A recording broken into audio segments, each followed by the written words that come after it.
بسم الله الرحمن الرحيم. السلام عليكم ورحمة الله وبركاته.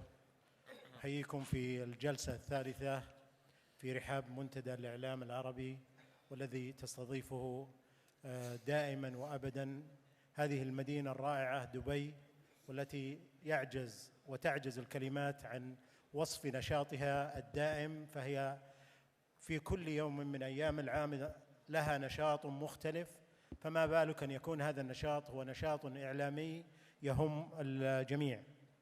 الحقيقة أنه في هذا اليوم لدينا، أو في هذه الجلسة لدينا جلسة مختلفة تماماً عن في عنوانها، وهي جديدة في مفهومها. فنحن أمام جلسة مختلفة جداً أطلق عليها الحروب الافتراضية. وقبل أن أتحدث عن هذه الحروب الافتراضية، اسمحوا لي أن أقدم ضيوفي بحسب الترتيب الهجائي. خبير في تقنية المعلومات ومكافحة الجرائم الإلكترونية، مدير عام مجموعة أزتك للتكنولوجيا والاستشارات، ناشط في مواقع التواصل الاجتماعي، حيث قامت إدارة فيسبوك بتوثيق حسابه بالعلامة الزرقاء بعد أن وصل عدد متابعيه إلى أكثر من 2,400,000 شخص، وأكثر من 275,000 شخص في تويتر. حاصل على شهادة خبرة معتمدة بالمواقع الإلكترونية، وكذلك شهادة خبرة معتمدة بأنظمة حماية الإنترنت، متخصص بعلوم التقنيات الحديثة والجرائم الإلكترونية وجرائم الشبكات وأمن المعلومات وحماية قواعد البيانات الرقمية والأنظمة الرقمية والتكنولوجية وشبكات التواصل الاجتماعي. لديه العديد من الأبحاث في التكنولوجيا الخضراء والصديقة للبيئة وطريقة التعامل مع المخلفات الإلكترونية، إضافة إلى عقده العديد من البرامج في دبي وعمان بنفس المجال. هذا هو الدكتور معتز كوشك. رحبوا معي بالدكتور معتز كوشك.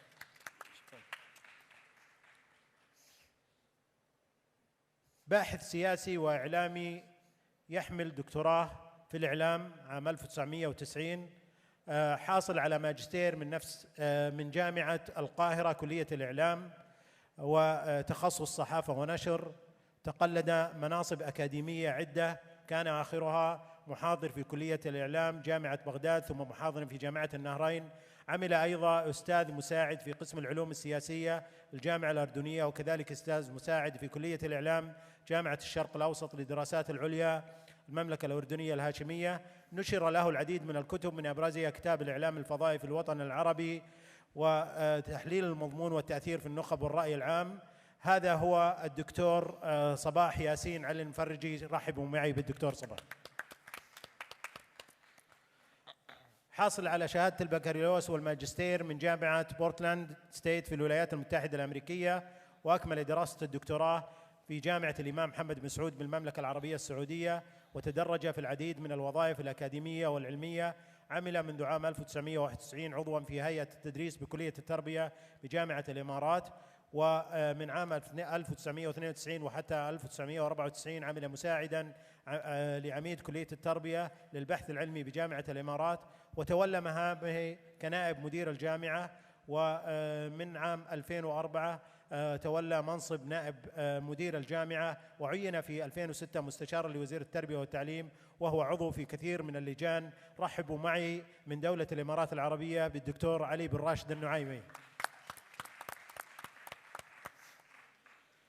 أخيراً أستاذ في كلية الملك خالد العسكرية بالحرس الوطني في المملكة العربية السعودية، حاصل على درجة الدكتوراه من جامعة ليدز البريطانية في رسالة دكتوراه عنوانها التفكير والإرهاب، الجذور التاريخية والتحديات المعاصرة والحلول الديناميكية، مع الإشارة بصفة خاصة إلى تنظيم القاعدة والمملكة العربية السعودية. هو مؤسس والمشرف العام على موقع وحساب أعضاء هيئة التدريس في المملكة العربية السعودية لخدمة التعليم العالي والجامعات وأعضاء هيئة التدريس وطلاب وطالبات الجامعات، وهو كاتب في صحيفة اليوم السعودية. رحبوا معي من المملكة العربية السعودية بالدكتور منصور بن سالم الشمري.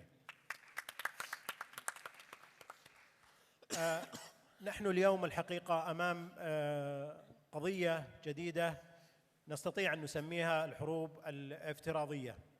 الحروب الافتراضية غيرت وجهة الجبهة الداخلية للدول، فأصبحت الجبهة الداخلية هي جبهة إلكترونية على خلاف وتزامنا مع ما كنا نعرفه من تعريفات الجبهة الداخلية.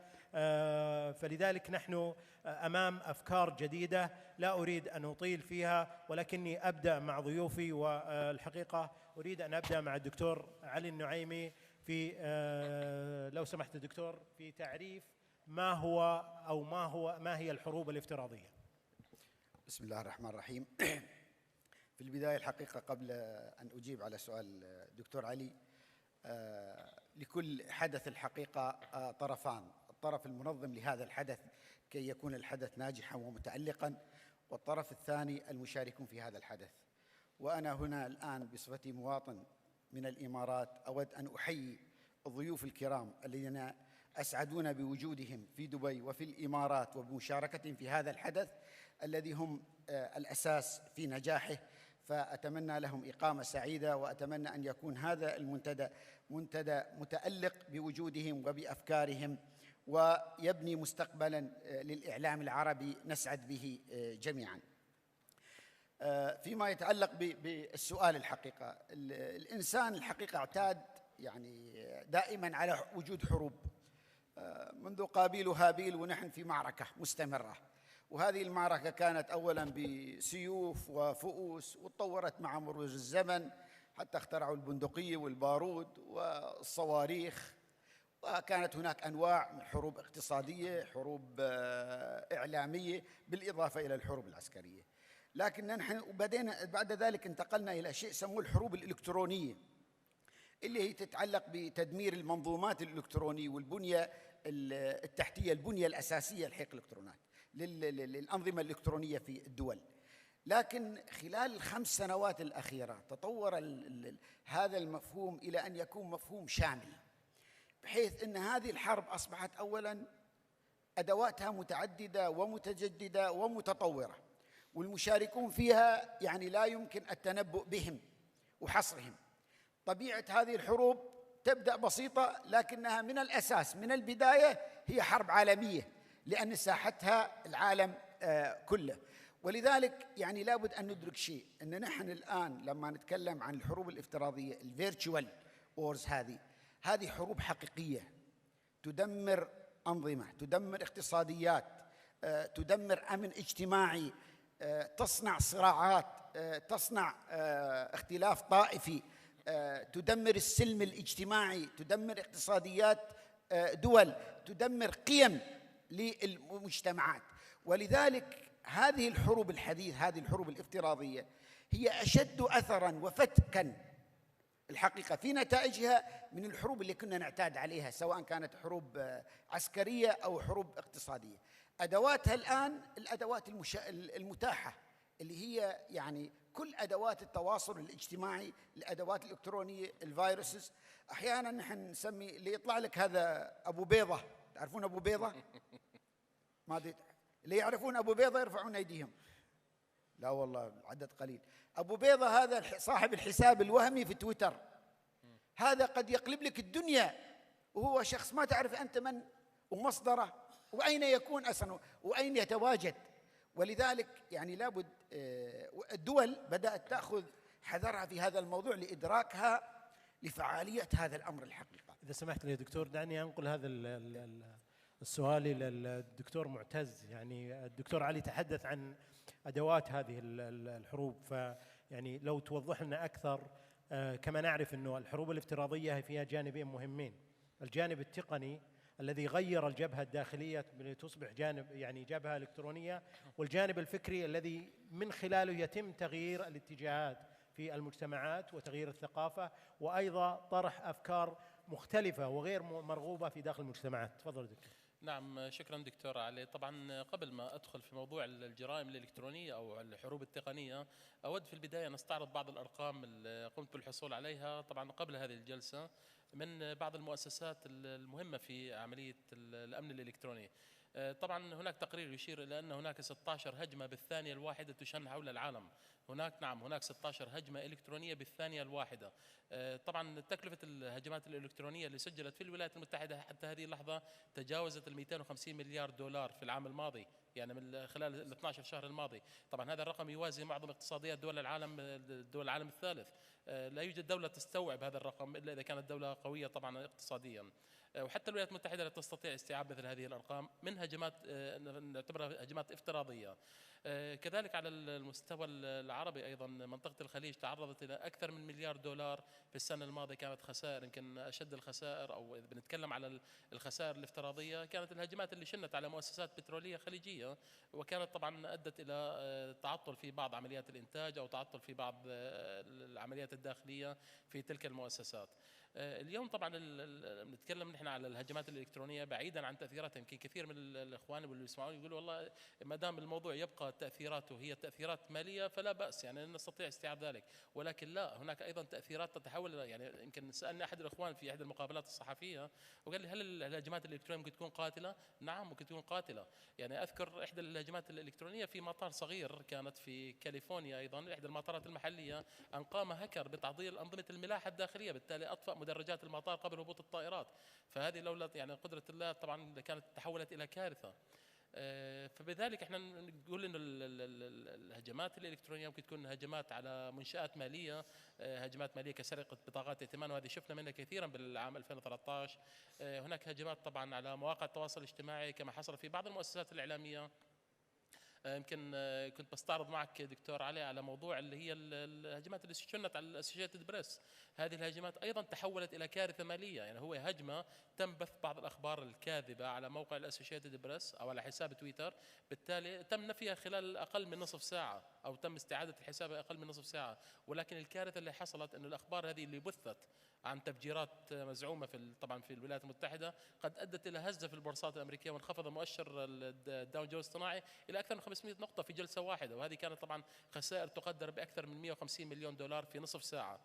فلذلك ان الجانب الاول نتكلم عليه من الهجمات الافتراضيه هي الجانب هدفه التاثير المالي، وقد يكون هناك جانب اخر هدفه ايضا التاثير على حياه الافراد او الاشخاص. خلني بس انقل السؤال للدكتور صباح. يعني دكتور صباح، يعني نعرف انه يعني الان الهجمات الالكترونيه يعني تؤثر حقيقة يعني في المسيرة يعني الدولية كلها، في كل دول العالم كلها تتعرض إلى هذه الهجمات، لكن هل هناك حماية في الجانب القانوني لهذه الهجمات؟ كيف يتم التعامل معها؟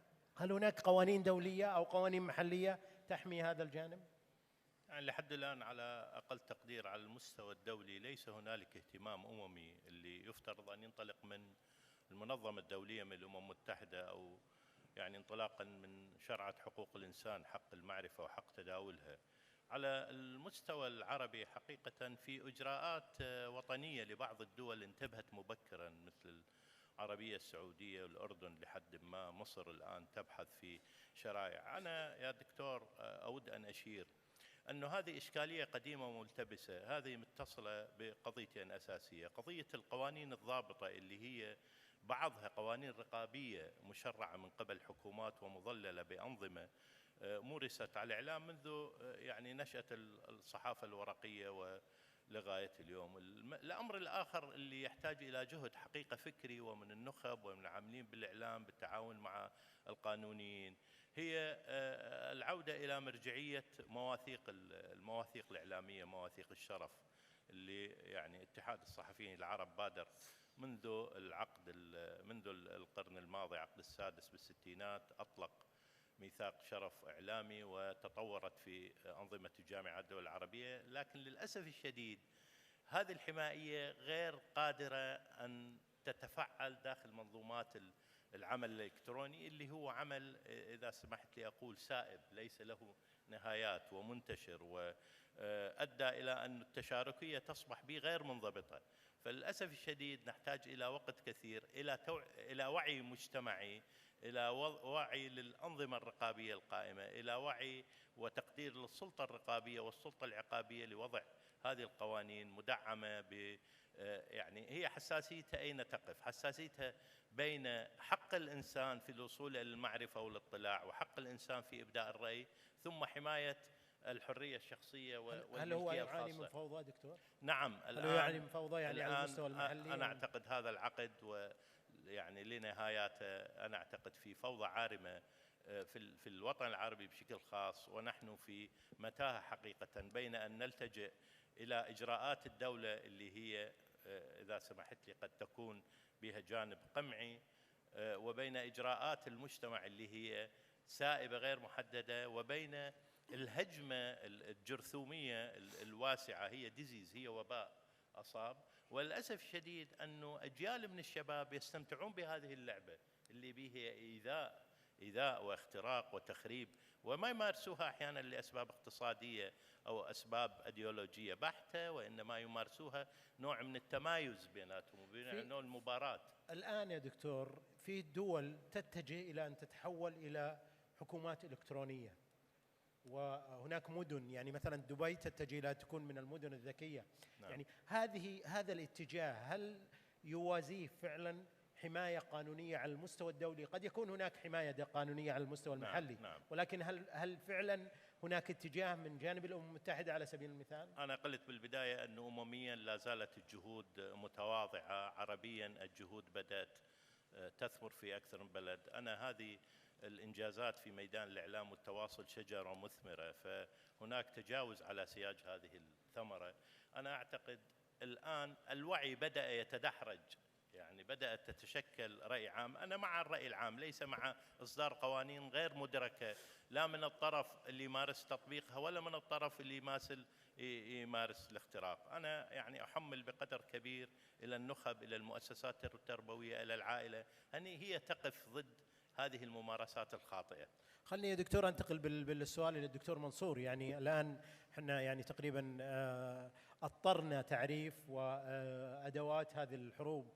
دكتور منصور، يعني باعتبارك يعني جانب الإرهاب يهمك كثيرا، يعني ما هي الأدوار التي لعبتها منظمات الإرهاب في شن الحروب الافتراضية، وحتى في تسويق نفسها على المجتمعات؟ نلاحظ أن هناك يعني تجنيد كبير جدا حصل لكثير من الشباب في مجتمعاتنا العربية وحتى في المجتمعات الأوروبية عبر هذه التقنية. كيف تقرأ هذا المشهد؟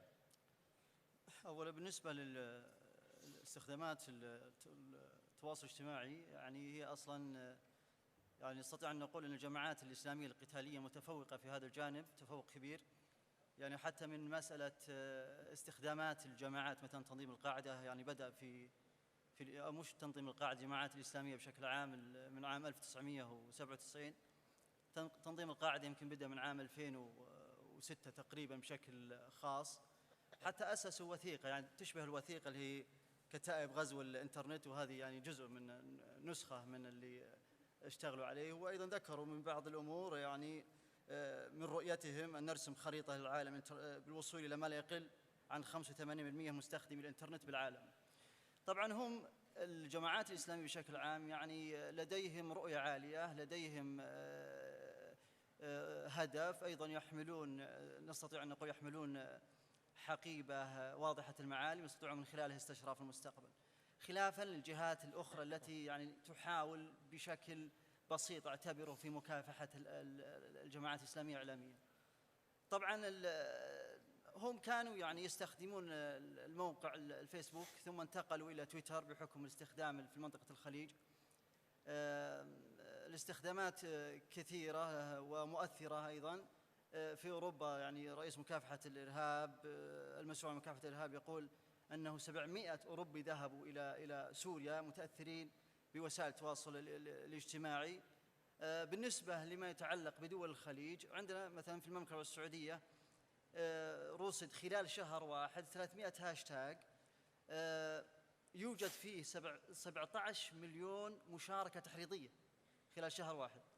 طبعا المملكة السعودية يعني استخداماتها تويتر انتقلت من عام 2012 كان الاستخدام بسيط، يعني 363 ألف مشارك أو يملك حساب. في عام 2013 انتقل إلى 4 مليون و800 ألف. تحتل أيضا دولة الإمارات المركز والرتبة الأولى في استخدام الفيسبوك. إذن العملية هم يرون أنها قاعدة يجب أن ينطلق من خلالها. الجماعات الإسلامية يمتلكون، وخصوصا المظلة الكبيرة اللي هي تنظيم القاعدة، يمتلكون رؤية من خلال استخدام الأجنحة والخلايا. خلني ارجع للدكتور علي. يعني الحقيقه يعني انه المجتمعات الخليجيه يعني هل هي هشه ثقافيا بحيث انها ممكن ان تنهار او يتم فعلا استغلالها وخاصه فئات الشباب لاداره هذه الحروب او ليكونوا المجتمعات جزءا من هذه الحروب؟ سأجيب على السؤال، لكن عندي تعليق على يعني البعد القانوني. أول شيء مهم جدا الحقيقة الحضور يدركوا شيء، أن نحن نتكلم عن حرب، وإذا تحدثنا عن حرب يعني لا توجد في الحروب أخلاقيات ولا قيم ولا قوانين. والساحة اللي موجودة الآن في العالم العربي بالذات مع انطلاق ما يسمى بالربيع العربي، نحن نعيش ساعة حرب افتراضية نعيشها ليل نهار، وهذه وطبيعتها غير أخلاقية، لا قيم للمشاركين فيها إلا بالحد الأدنى في الحقيقة، لأن طبيعتها حرب.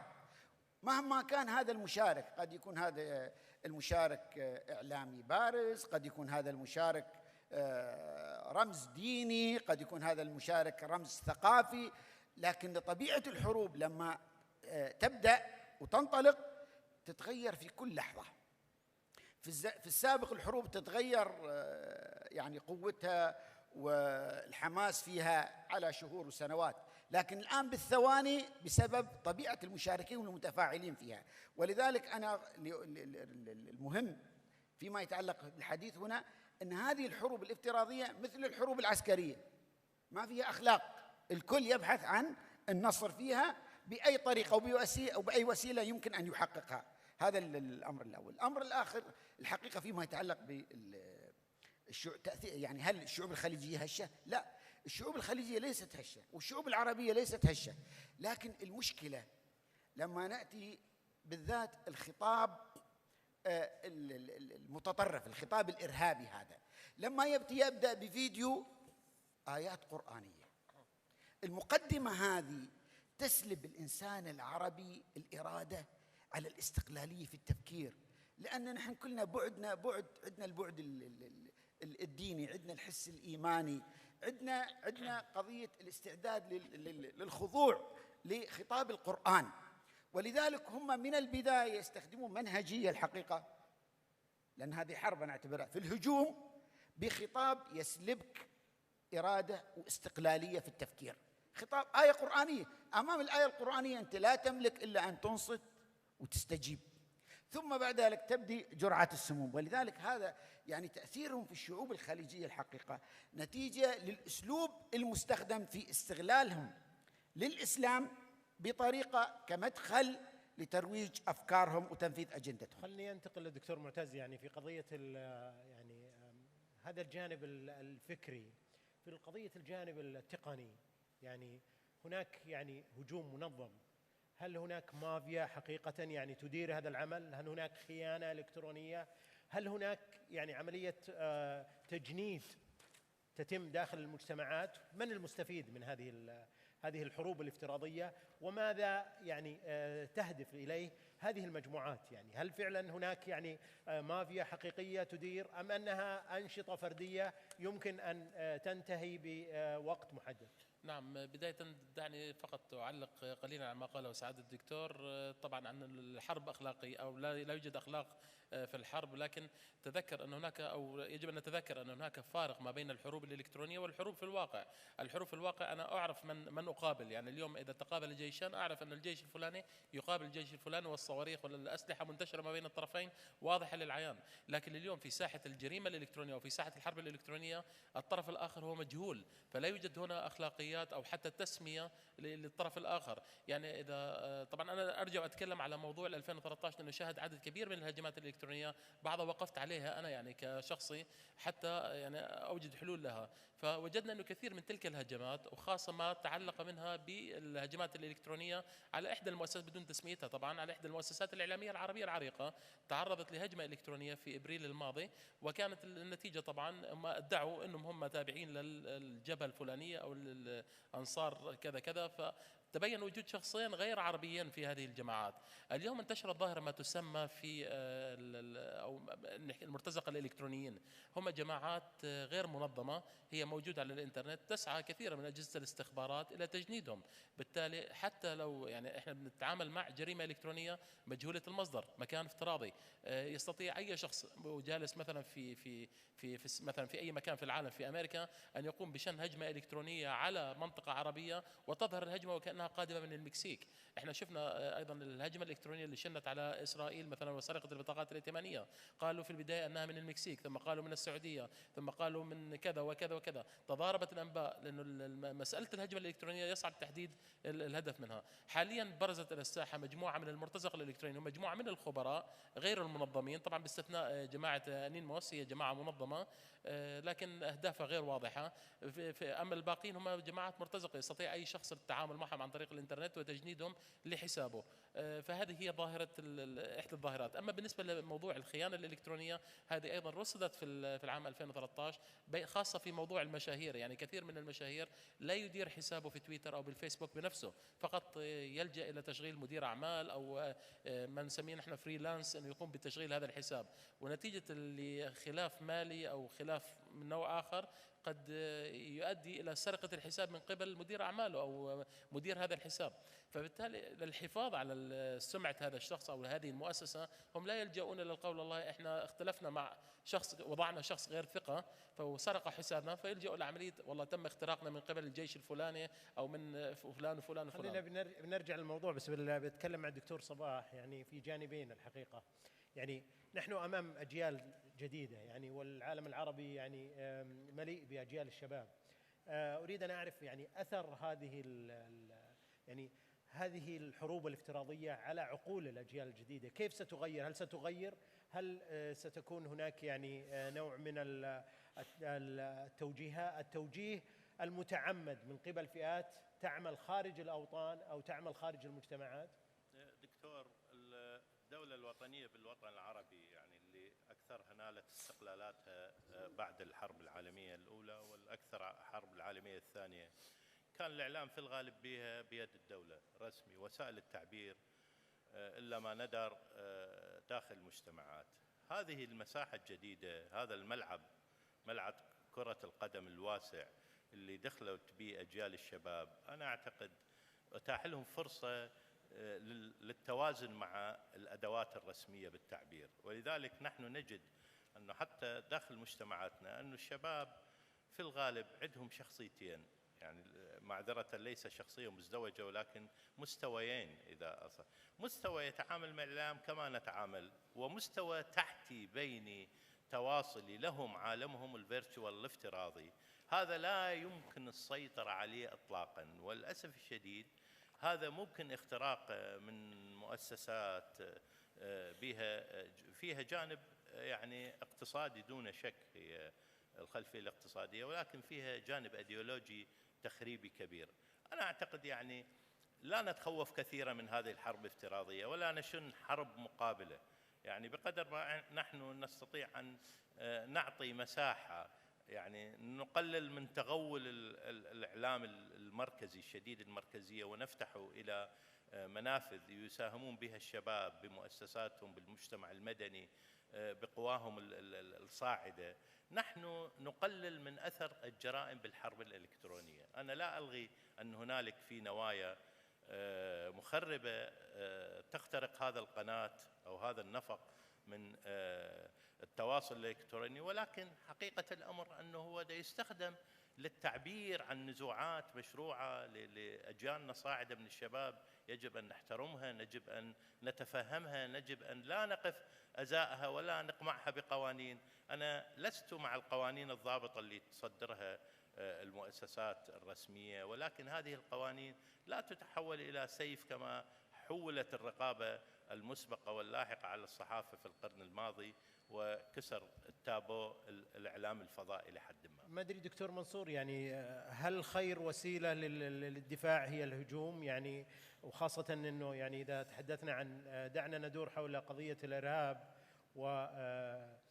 وقدرة الجماعات الإرهابية على التجنيد وخاصة في العنصر النسائي، يعني كيف ترى يعني خير وسيلة للدفاع؟ يعني هل هي تتم من خلال إنشاء مثلا أو العمل بنفس الطريقة الإلكترونية، أم هناك وسائل وطرق ممكن أن تعمل في المجتمع؟ يعني والله أعتقد أنه من المفترض يكون فيه ضخ، يعني أولا مجموعة مفاهيم قيم جيدة خصوصا للجيل الجامعي في الجامعات. من المفترض أن يكون هناك يعني بيئة جاذبة في بعض الجامعات أصلا، يعني بشكل عام في العالم العربي طاردة، لذلك الإنسان أو الطالب أو الطالبة يتجه إلى محضن آخر وهو محضن الإلكتروني في القراءة، في إثبات الوجود. أما بالنسبة للعنصر النسائي يعني هو عنصر يبحث عن إثبات الذات، وبالتالي قد يعني يستفاد من هذا الجانب في استغلال المرأة. هو يعني وجد في قصص مثلا وأحداث ثبتت بهذا الجانب. الجانب الآخر اللي هو الجانب يعني في العالم الإسلامي بشكل عام هناك افتقاد لمرجعية واضحة، يعني في بعض المدارس الدينية عندهم مرجعية، فبالتالي ما عندهم مشكلة، لذلك تجد عندهم توازن بالعالم الديني والمذهبي. هذا كل المصدر يكون دولة ما أو جهة ما هي التي تفتي بجواز أو منع، بينما العالم الآخر المذهبي الآخر نقول مثل العالم السني يفتقد بشكل كبير المرجعية. أما حتى في الديانة الأخرى مثل غير الدين الإسلامي اللي في النصرانية عندهم مرجعية، لكن كديانة إسلامية سنية يعني تفتقد بشكل كبير. هذا الافتقاد هو أحد الأسباب اللي تجعل هناك أكثر مرجعية، حتى أحيانا تكون مرجعية أشخاص افتراضيون عبر وسائل التواصل الاجتماعي. دكتور علي، دعنا نتكلم بصراحة أكثر. اليوم يعني بعد أحداث الربيع العربي يعني نلاحظ أنه يعني هذا المصطلح، مصطلح الحروب الافتراضية، الحقيقة أنا من وجهة نظري أنه يعني ما خلق هذا المصطلح هي أحداث الربيع العربي وما أتى بعدها واطلاعنا على التأثير. يعني هل هي جزء من المخططات الاستخباراتية التي ممكن أن تستثمر من جانب الدول، أم هي أنشطة ذات طبيعة فردية، طبيعة مجتمعية، ناس على مستوى فردي عندهم أفكار أو مجموعات صغيرة لديها أفكار؟ يعني أرجو أنك يعني توضح هذه الفكرة. الجواب في هذا المثال، في ثاني يوم الأحداث اللي بدأت في مصر خرج الرئيس أوباما وقال طلبت من شركة تويتر أن توفر بدائل للنشطاء في مصر للتعبير عن آرائهم وتنظيم أنشطتهم. وتلقائيا إذا تذكرون شركة تويتر وفرت أرقام هاتفية يتم الاتصال من خلالها والتغريد عن طريقها، لأن الحكومة في تلك الفترة ألغت الشبكة الحقيقة أو أوقفت غياب الشبكة. فالقضية مش قضية بسيطة وعفوية، وهذا تكرر في عدة أماكن. لكن أنا اسمح لي أنا أعتقد نحن نحتاج نوضح شو الحرب الافتراضية بالأدوات المستخدمة على أساس الجمهور يدركها. البيضة اللي هو الحساب الوهمي، هذا من أدوات الحروب هذه، وبرجع لها فيما يتعلق بالعنصر النسائي. الهاشتاج، لما إنسان يطرح فكرة أو يكتب مقال ثم يفاجأ بهاشتاج فلان فلان لا يمثلني، أو فلان فلان في كذا وكذا، وخلال لحظات ينتشر هذا الهاشتاج ويشاهد يعني مئات الألوف بل أحيانا الملايين، يعني تدمير لهذا الرمز. لما يصدر أحدهم فتوى معينة تدعم اتجاه معين وتتبنى رؤية معينة، ثم ينزل هاشتاج فتوى الشيخ الفلاني تمثلني، طيب، ويبدأ الترويج لها وتسويقها. هذه من الأدوات الحقيقة، لأنها تبرز أفكار تؤسس لقيم ومبادئ ومنطلقات لحروب، إما أنها تبث الكراهية أو تؤجج الصراع الطائفي، أو أنها تؤجج طرف سياسي وتنصر طرف سياسي على آخر. ولذلك يعني الحروب هذه الحقيقة مثل ما ذكرت يعني ساحتها واسعة جدا جدا، وأبعادها ليست بسيطة كما نتصورها، بل نحن يعني أنا على يقين أن كثير من المعارك اللي تحدث الآن في الحروب الافتراضية وراءها أجهزة مخابرات تدعمها من خلال عناصر لها تبدأ تسوق مثل هذه، تبدأ المعركة ثم تروج هذه المعركة، وهي تلعب لعبة في هذه المعركة تخدم أهدافها. بس أريد أرجع إلى ملاحظة العنصر النسائي. العنصر النسائي الحقيقة يعني عنصر مستهدف في المنطقة وعنصر فاعل في نفس الوقت. نحن بسبب طبيعة معظم الحسابات اللي موجودة في أدوات التواصل الاجتماعي للنساء للعنصر النسائي وهمية، البيضة أو غيرها أشكال معينة، ولذلك تظن المرأة أو المشاركة أن ما حد يعرفها، ولذلك مساحة الحرية عندها تكون واسعة جدا جدا، وتبدأ يعني تدخل معارك قد لا يكون لها هدف فيها، لكن تسهم بفعالية في تأجيجها أو في تحويلها. ولذلك بعض الجماعات الحقيقة إدراكا منها، الجماعات المتطرفة أنا أتكلم، إدراكا منها لدور المرأة، تجد أن هناك خطاب خاص للمرأة. ونحن في منطقة الخليج الحقيقة يجب أن ننتبه لهذه القضية للعنصر النسائي. نحن نعتقد أن المرأة في بعض الأماكن إذا كانت في البيت فإننا نحميها من التأثير الخارجي، هذا غير صحيح، بل المرأة تقضي أمام أدوات التواصل الاجتماعي أكثر من الرجل عندنا الآن في منطقة الخليج بالذات، وتتفاعل معها وتتأثر بها، والبعض منهم قد يؤثر فيها. ولذلك أنا أعتقد نحن اللي نحتاجه الآن نحتاج توعية توجد سياج من الوقاية عند الجميع، ليس العنصر النسائي فقط، إلى أن نحن نعيش حرب افتراضية، إلى أن مجتمعاتنا مستهدفة، إلى أن أوطاننا مستهدفة، إلى أن القيم التي تعايشنا عليها وارتضيناها لأنفسنا طيب وورثناها وهي قيم تعايش إنساني في النهاية أنها مستهدفة، وأن هناك من يسعى إلى تدميرها. يجب أن يكون هناك وعي، وهذا الوعي الحقيقة هو الذي يعني يوجد سياج الوقاية وليس القوانين ولا الرقابة الحكومية. خلني انقل السؤال للدكتور صباح. الحقيقة في يعني مقولة أمامي يعني قالها ناقد دنماركي قبل أكثر من 100 عام، يقول: لا جدوى من إرسال الجيوش لمحاربة الأفكار. يعني هل نحن أمام هذه القضية اليوم يعني، وهل فعلا يعني أنه إذا أردت اليوم أنك تخترق مجتمع أو تهتك أسرار معلوماته أو حتى في اتجاهاته الفكرية لم تعد بحاجة إلى أن تمتلك أسلحة نووية وما إلى ذلك؟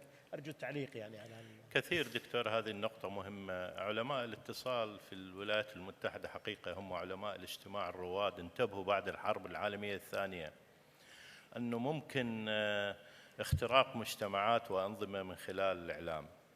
في مثل أو واقعة أنه بعض الطيور عندما تصفق تحتها كثيرا ترتبك وتسقط، هي طيور مجنحة وتستطيع أن تقطع مسافات طويلة، ولكن الضوضاء تفقدها قدرتها على السيطرة. في المجتمعات العربية للأسف الشديد مورست هذه القضية على الواقع العربي، وأنا لا أستبعد نظرية المؤامرة بهذه الحروب الافتراضية على المجتمع. أنا في قصة الربيع العربي أو الحراك الشعبي كما يسمون البعض، لا شك هنالك بصمة كبيرة لتدخل خارجي في استخدام وسائل التواصل الاجتماعي.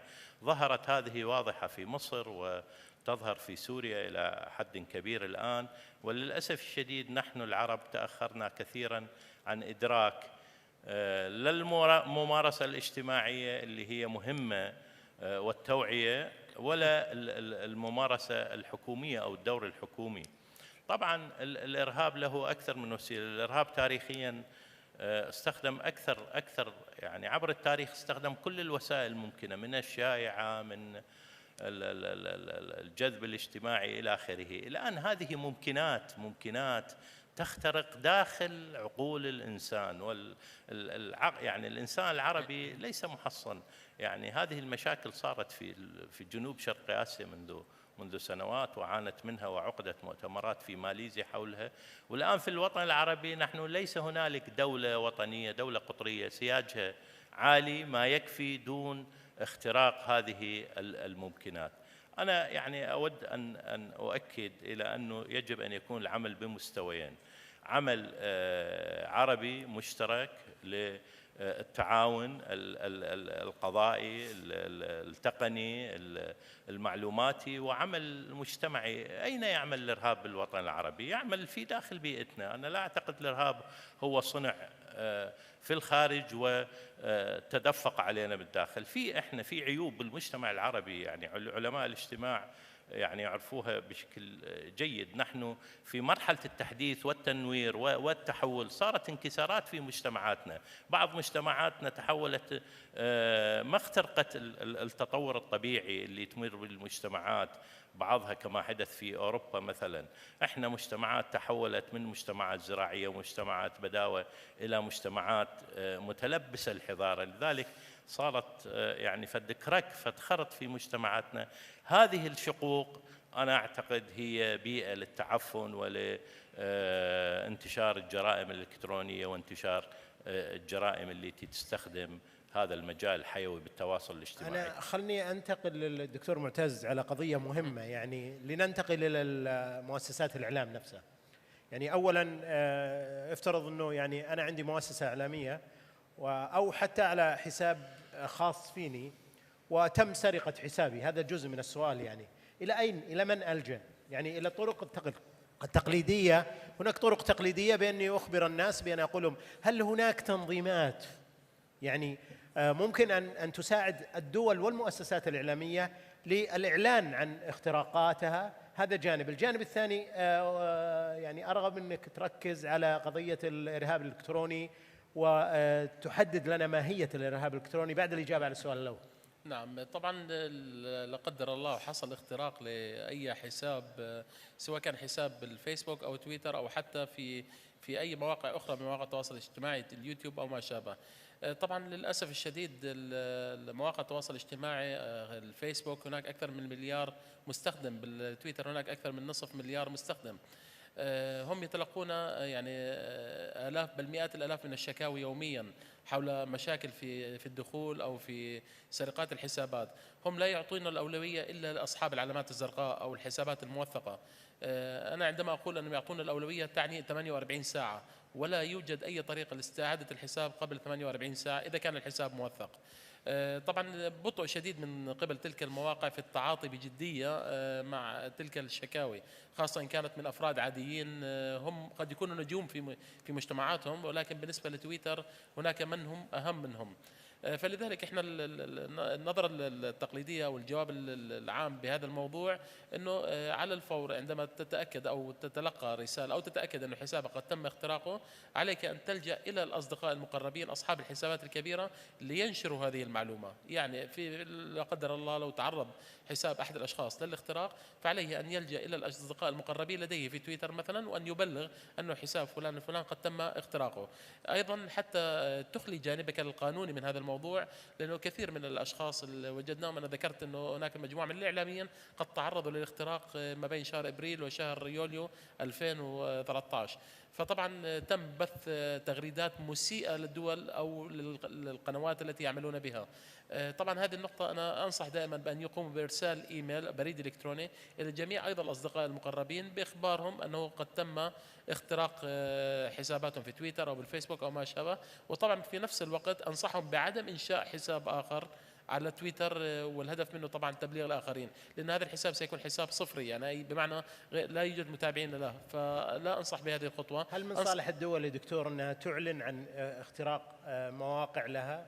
يعني هل هذا يعني يأتي في صالح الدول أم الإخفاء يعني هو جانب شوف مهم يعني؟ هذه ليست يعني هذه جريمة افتراضية طبعا، لا يمكن إخفائها إلى حد ما. يعني اليوم شفنا كثير من مواقع الوزارات حتى في مجموعة من الدول العربية قد أسقطت تلك المواقع أو تم السيطرة عليها، فبالتالي هذه المواقع يزورها آلاف الأشخاص من اليوم. يعني اليوم أنا لو كنت أنا صاحب هذا الموقع أو لو كنت أنا مثلا وزير في تلك الوزارة لا أستطيع إخفاء هذا الأمر، وأنا لدي آلاف الزوار يزورون هذا الموقع. فبالتالي قبل أن أفكر أو قبل أن يعلم، يعني أعلم أنا في إحدى الدوائر في دولة عربية قد تم اختراق الموقع، الصحافة علمت في الموضوع ونشرت قبل أن يتأكد مدير الدائرة من هذا الموضوع.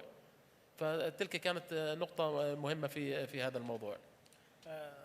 دكتور منصور، يعني أنا لم أجب على موضوع الإرهاب الإلكتروني. تفضل. أوكي، إذا تعطيني بس دقيقة لأن راح يكون في كونكشن مع الدكتور منصور. موضوع الإرهاب الإلكتروني طبعا أنا يمكن أشرت إليه في بداية حديثي، اللي هو عملية يعني إحنا بنتصور أنه قد تكون هناك جماعات إرهابية ولكن ليست لديها موضوع أنك تشن هجمة إلكترونية على مجموعة من الوزارات أو على حكومات.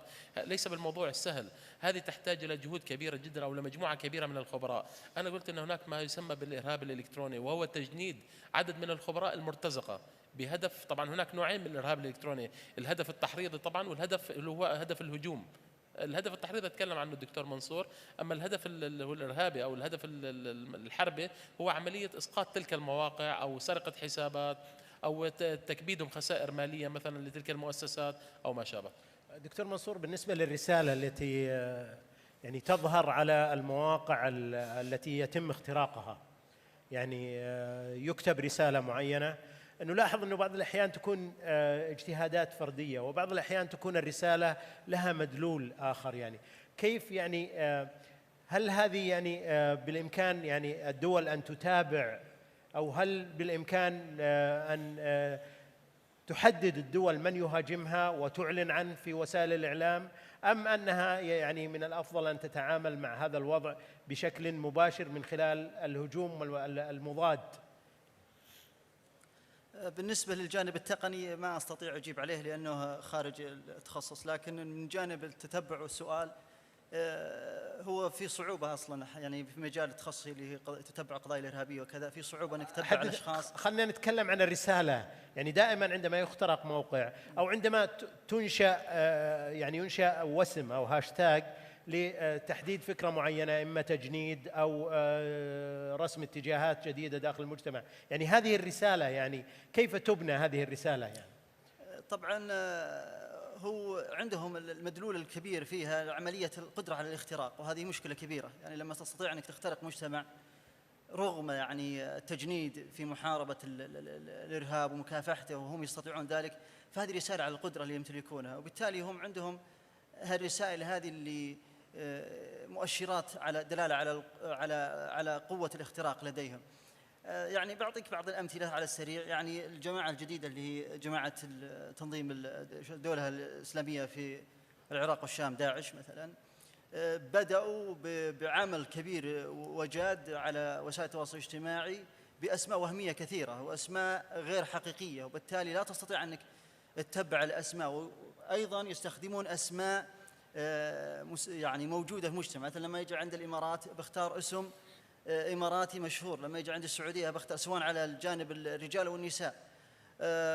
العمليات التحريضية يعني بوجهة نظري أنه ما في حل لها إلا كجانب علمي إلا ضخ مفاهيم، أما جانب تقني ما أستطيع يعني خلني على المتخصص. خلني أنقل للدكتور علي. يعني أنا بسألك دكتور علي، يعني اليوم يعني دعك عن المؤسسات الحكومية تدير مواقعها بشكل يعني تقني، ولكن اليوم كل أبنائنا لديهم حسابات في التويتر، لديهم حسابات في الفيسبوك، لديهم حسابات في الانستغرام. يعني هؤلاء صغار السن والشباب، يعني كيف نراهم؟ هل هم جزء من يعني كيف نستطيع أن نصل إليهم؟ يعني هل هم يحتاجون إلى توعية؟ هل نستطيع أم يعني أو نتركهم هكذا؟ ما هي الحلول؟ لأنهم أنا أعتقد أنهم هم الحلقة الأضعف اللي ممكن أن تخترق من خلالها المجتمعات. هذا جانب. الجانب الثاني وهو أن أريدك ما تركز عليه، يعني رأينا خلال الفترة الماضية يعني وخاصة في العالم العربي بعد ما يسمى بالربيع العربي، أن استخدمت يعني الحروب الافتراضية للهجوم المباشر على الأفكار. وأصبحت فضاءات الإنترنت هي مسار هذا الصراع. تفضل. أنا بجيب بمدخل من سؤالك للدكتور منصور. أنا أود أن نفكر أن هذه حرب، وأنت محارب بتستخدم جميع الأسلحة المتاحة، برية، بحرية، جوية، صاروخ بعيد المدى، قنبلة ذرية. هذه هي حرب في الحقيقة. هل يدرك الشباب الصغار أنهم في لا، بجيل الشباب الصغار. فأنت لما تتعامل معها لابد تتعامل قضية أنك أنت داخل حرب، كل إمكانياتك يجب أن توظفها للانتصار وليس فقط للدفاع. هذا طريقة تفكيري أنا، يمكن كمحارب أفكر بهالطريقة. لما نأتي إلى نحن يجب أن ندرك، أنا قلت الحقيقة أن ساحة الحرب هاي العالم كله، الأطراف المشاركين فيها، ما تتوقع أنت من يشارك في هذه الحرب. أنا أقول العنصر النسائي دوره بارز، أيضا الجيل الصغار هؤلاء ترى مشاركين بالرتويت، مشاركين أحيانا بصنع هاشتاجات حتى في الحقيقة. ولذلك يعني يجب أن لا نسيء تقدير دور الشباب، وبالذات طلبة الثانوية الآن وحتى الإعدادية الحقيقة. أنا مرة من المرات كان في واحد يتابعني ودائما يعني يعمل رتويت ويشارك ويعلق، فتوقعت أن هذا الإنسان يعني إنسان ناضج في الثلاثينات، فقال لي أريد ألتقي معك وأشوفه، فقلت تعال. توعدت معه في كوفي شوب، فوجئت بأن هذا ولد في الأول ثانوي. لما جاء شفت قلت له أنت حميد اسمه، أنت حميد؟ قال لي أنا حميد. قلت له شو دخلك في هالمواقع هذه؟ مواقع يعني طبعا هو كان والده له دور في توعيته الحقيقة، يعني تحذيره من أن ينساق في أفكار أخرى، فهو اندفع الحقيقة. فأنا أقول نحن بحاجة إلى توعية الشباب.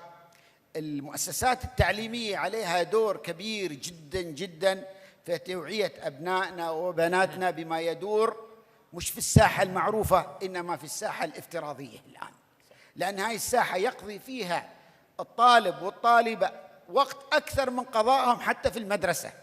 نحن الآن أنا كنت أشوف إحصائيات الحقيقة بالنسبة للعالم، كم يقضي الإنسان الفرد أمام في مواقع التواصل الاجتماعي. أول دولة في العالم الأرجنتين، تقريبا 3 ساعات و8 يوميا. الإمارات أول دولة عربية، والسعودية ثانية دولة عربية بالنسبة لعدد السكان. ولذلك نحن يجب أن ندرك أن هذا الجيل الجديد يعيش في هذا الواقع الافتراضي أكثر مما يعيش مع والديه، أكثر ما يعيش مع أصدقائه، أكثر ما يعيش في الواقع المعايش الحقيقي.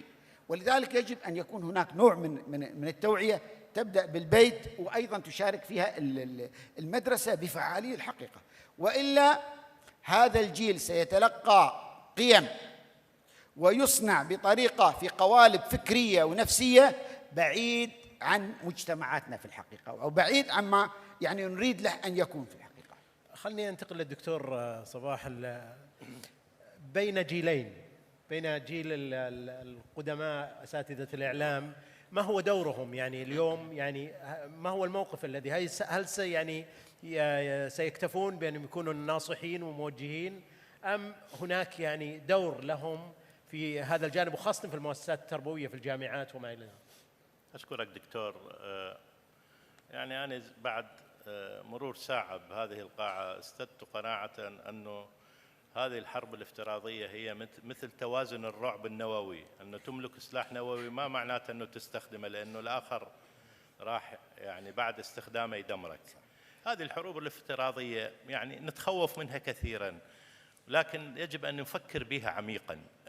أنت سألتني دكتور سؤال كثير مهم، طلابنا. تعرف يا دكتور أن واحدة من مشاكلنا ويا طلابنا، أنا يعني أدرس علوم سياسية وأدرس إعلام منذ فترة، طلابي في القاعة بعضهم ينشغل بهذه الحرب الافتراضية، وأنا دا أعطيه مادة بالإعلام تهم مستقبله وتهم يعني تكوينه الثقافي. هذه طوفان شديد وصلنا نحن في عوائلنا في بيوتنا.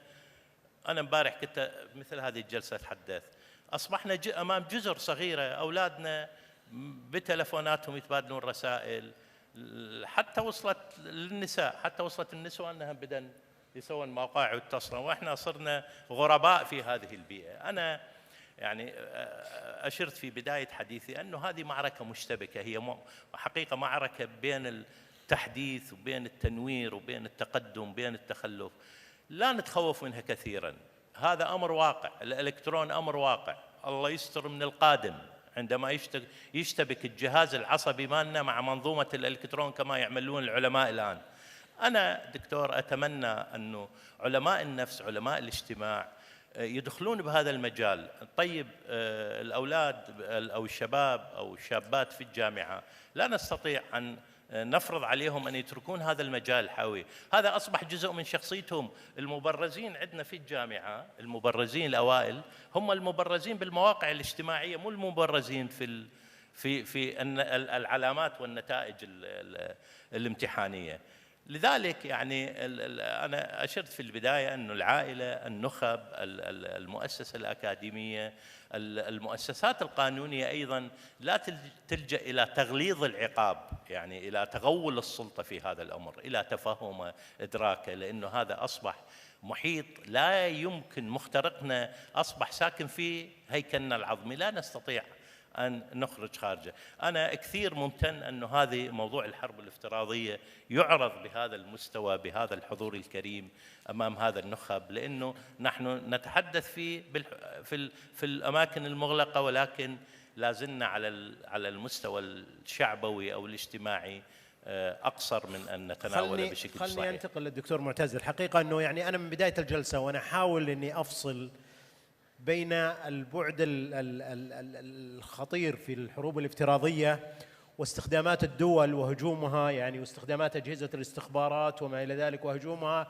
على المواقع الإلكترونية، وبين انتشار هذه الأجهزة الذكية والمواقع الإلكترونية والمواقع التواصل الاجتماعي بين الشباب. فلذلك عجزت أن أفصل حقيقة، ولا يجب أن نفصل. يعني أنا اقتنعت أنه لا يمكن أن تعمل يعني أجهزة استخباراتية أو حتى دول تريد أن تحارب دول دون أن تمر عبر الشباب لتصل إلى تدمير المواقع الإلكترونية. سؤالي لك دكتور، يعني بالإضافة إلى ما تريد أن تعلق عليه، يعني هذه الحرب لها تكاليف، وتكاليف هذه يعني من يدفعها؟ هناك من يذهب ضحية عدم قدرته على دفع التكاليف، يعني كيف نقرأ هذا المشهد؟ يعني نعم، قبل الإجابة عن موضوع التكاليف، سواء تكاليف الخسائر أو تكاليف شن هذه الهجمات الإلكترونية، أود أن أعلق قليلا على ما قاله سعادة الدكتور علي طبعا حول موضوع الشباب وأهمية الشباب. هناك دراسة لمؤسسة سوبيريور العالمية طرحت في نوفمبر 2013 حول نسبة الهاكرز الموجودين في العالم أو المخترقون. أشارت الدراسة أن 57% من الهاكرز حول العالم هم من الشباب المراهقين. يعني اليوم حتى في مجتمعنا العربي طبعا هناك نسبة كبيرة من هؤلاء الشباب العباقرة. طبعا موضوع الهاكرز أو من الموضوع الاجتماعي الآن أصبح كنوع من المنافسة بين الطلاب، أن أستطيع أن اليوم أنا اختراق موقع، اختراق حساب تويتر لأحد الأشخاص. فلماذا لا يجب، يعني المفروض أن يكون في هناك آلية لتنظيم عمل هؤلاء الشباب، توحيد جهودهم. يعني اليوم إذا تكلم الدكتور منصور على الإرهاب الإلكتروني، فاليوم إحنا بنشوف إنه أنا أستغل هؤلاء الشباب في إنتاجية معينة أفضل أن تستغلهم المنظمات الإرهابية الأخرى. اليوم في الولايات المتحدة الهاكرز يتم تجميعهم وتشغيلهم في ضمن شركات كبيرة مثل مايكروسوفت تذهب إلى السجون ولا الأماكن اللي يعتقل فيها هؤلاء، وتقوم بإخراجهم بكفالات وتشغيلهم من ضمن بنيانها لحتى تقوم بتعزيز أنظمتها الأمنية. فهذه النقطة هي الاستفادة من الشباب. الشباب اليوم لديهم القدرة كبيرة على التعامل مع هذه النوع من المواقع، طوروا أنفسهم كهاكرز. قلت لك أن الدراسة أشارت إلى أن 57% هم من فئة الشباب. النقطة الثانية اللي هي تكلمنا عن موضوع التكاليف المالية. شن هجمة إلكترونية لا يكلف الكثير، كل ما تحتاج إلى أي معدات بسيطة، ولكن خسائر تلك الهجمات الإلكترونية قد يكون كبيرا جدا. أشرت إلى 250 مليار دولار خسائر الولايات المتحدة وحدها فقط جراء الهجمات الإلكترونية. أما عن شن هذه الهجمات الإلكترونية فأنت تحتاج إلى مجموعة من الخبراء والذين قد تجندهم. يعني كثير من الدول ليست لديها إمكانيات، أو بعض الجماعات التي تشن هجمات إلكترونية ليست لديها قدرات أو خبراء، هم يلجؤون عادة إلى إيجاد بعض المرتزقة أو نسميهم إحنا المرتزقة الإلكترونيين لتجنيدهم ضمن هذه الحقيقة. يعني في النهاية، يعني قبل أن أذهب إلى يعني أسئلة الجمهور، أريد أن أسأل سؤال للجميع. يعني ما حقيقة هذه الحرب الإلكترونية؟ يعني أنا ببدأ بالدكتور المنصور، يعني ما الذي يجب علينا يعني أن نعده بأي اتجاه، يعني كل في مجاله وفي رؤيته. يعني دكتور منصور، ما حقيقة هذه الحرب وماذا يجب أن نعد له هذه الحروب الافتراضية؟ باختصار يعني هي الحرب حقيقية وموجودة الآن، موجود يعني تقريبا يعني كعدد تقريبي 11,000 مقاتل بين جبهة النصرة وبين داعش، 3000 منهم من أوروبا قادمين أوروبا. الحرب الافتراضية يعني مؤثرة. الدور الذي يجب أن يعني كل في تخصص، لكن وجهة نظري الشخصية أنه يجب أن يكون هناك على مستوى الجامعات بيئة جاذبة. الجامعات في العالم العربي بشكل عام بيئة طاردة لا تجذب الطالب لا يستطيع أن يمارس حتى هويته الشخصية داخل المبنى أو الحرم الجامعي، فبالتالي يبحث عن عالم افتراضي سواء على الجانب الرجال أو جانب النساء. دكتور معتز. 16 هجمة إلكترونية بالثانية الواحدة هو عدد حقيقي طبعا. لا يوجد يمكن أي أحد حتى من الأشخاص الجالسين في هذه القاعة قد تعرض إلى هجمة إلكترونية أو محاولة لسرقة حسابه. طبعا يمكن نقول إحنا أنه ضرورة يعني كثير من المؤسسات الإعلامية أو حتى المؤسسات الحكومية تتباهى أنها أنفقت على قطاع التكنولوجيا مبلغ وقدره من تحديثات من تطويرات أو ما شابه، ولكن لا نجد أرقام تعني بالحماية الإلكترونية على تلك المؤسسات وحتى على صعيد الأفراد الشخصيين. عدم اللجوء إلى البرامج المقلدة، تعزيز حمايتهم عن طريق تلك البرامج والتي أصبحت متوفرة الآن بأسعار متناولة للجميع. النقطة الأخيرة بدي أشير إليها هي تعزيز عمل الشباب في تلك المنظمات والحاول الاستفادة أو المحاولة من الاستفادة من خبراتهم أيضا في موضوع الحماية الإلكترونية. دكتور علي. أنا أعتقد أهم شيء الوعي الحقيقة بأن هاي الحرب الإلكترونية ليس هدفها الأنظمة، إنما هدفها كل فرد في مجتمعاتنا العربية، هدفها أوطاننا، هدفها مستقبل العرب في الحقيقة.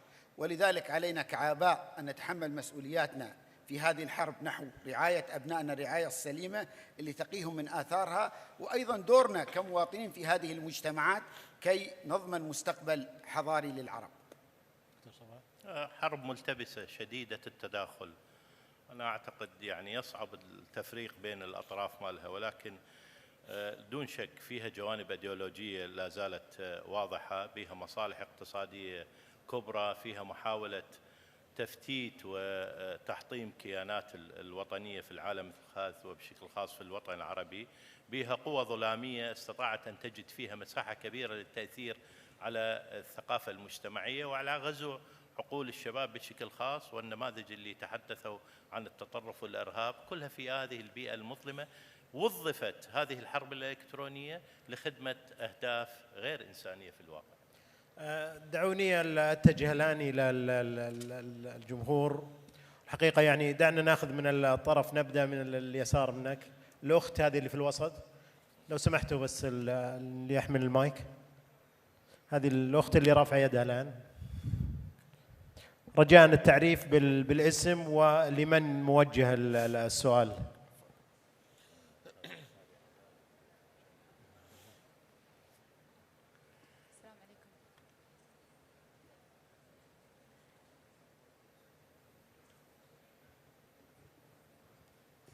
الو.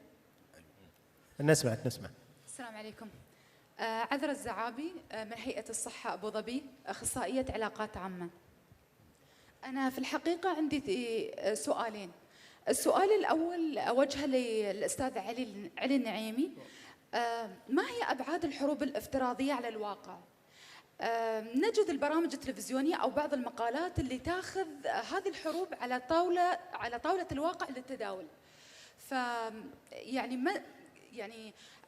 ما هي أبعاد الحروب الافتراضية هذه على أرض الواقع؟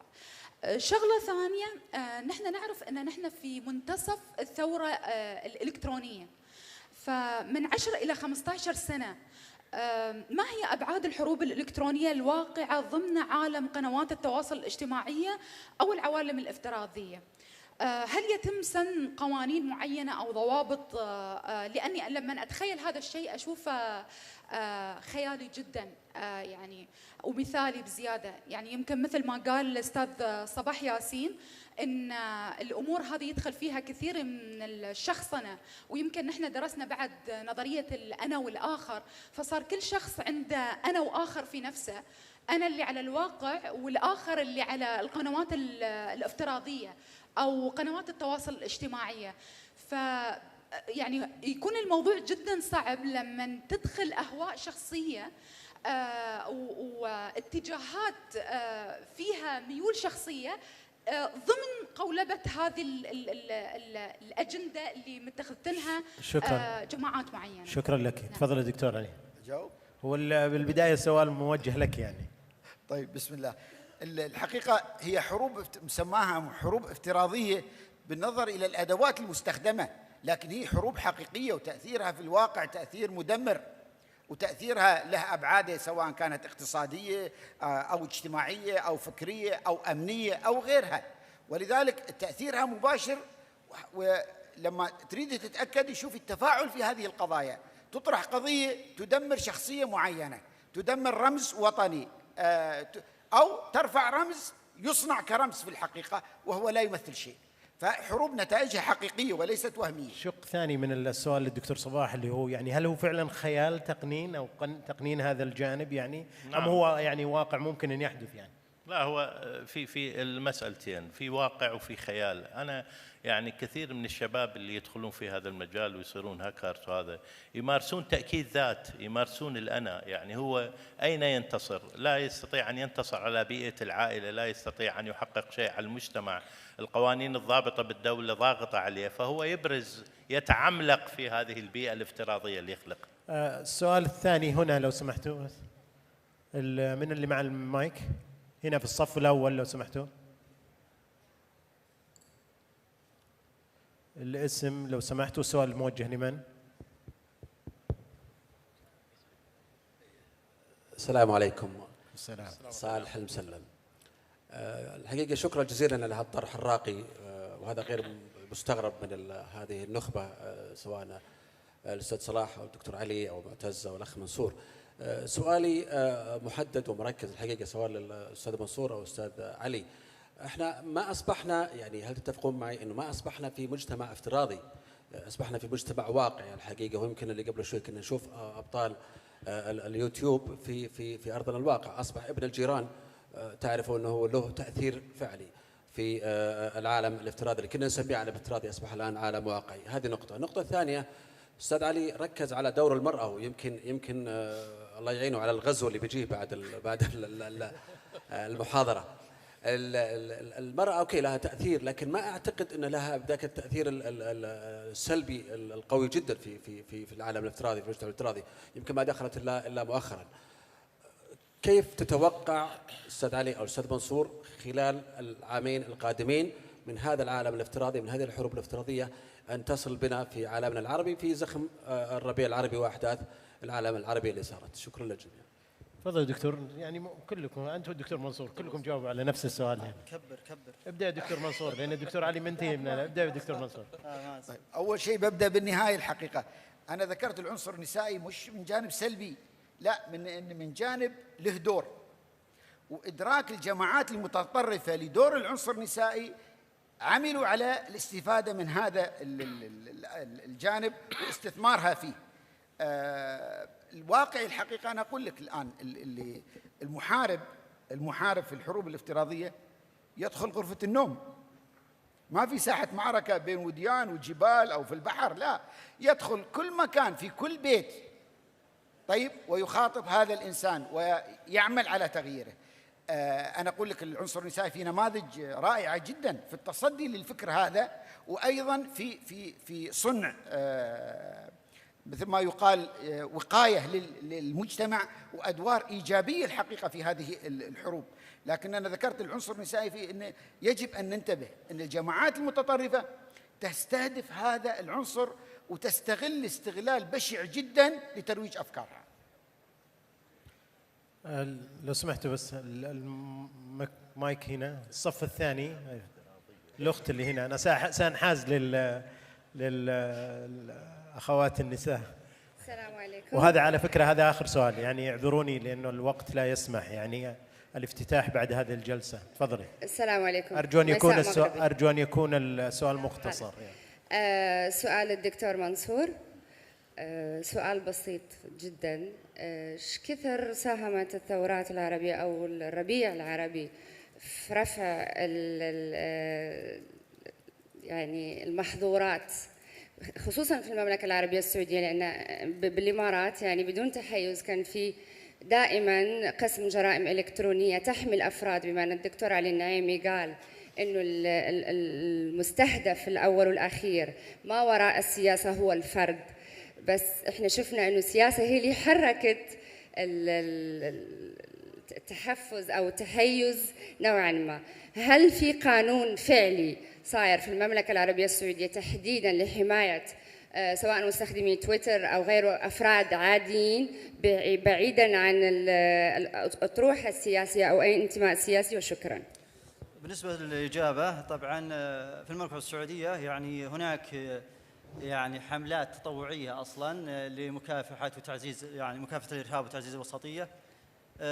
أما بالنسبة للجانب الحكومي طبعا هناك مشهور ومعروف اللي هو نظام جرائم الإرهاب وتمويله اللي قبل فترة، كذلك تصنيف الجماعات الإرهابية أيضا كان من المملكة السعودية. في الجانب الحكومي عمل قوي أيضا يوجد في المملكة السعودية مركز الأمير محمد بن نايف للمناصحة، لا فيه جهد كبير وقوي، حتى هناك دول عربية تستعين بخبرات المملكة السعودية في مجال مكافحة الإرهاب. في الختام يعني أشكر الحضور وأشكر ضيوفي على البوديوم هنا، يعني فأنا بطلب منكم أن نصفق لضيوف هذه الحلقة، وأيضا نصفق لنادي دبي للصحافة وللمنتدى الإعلامي ولدبي مدينة المستقبل. شكرا لكم.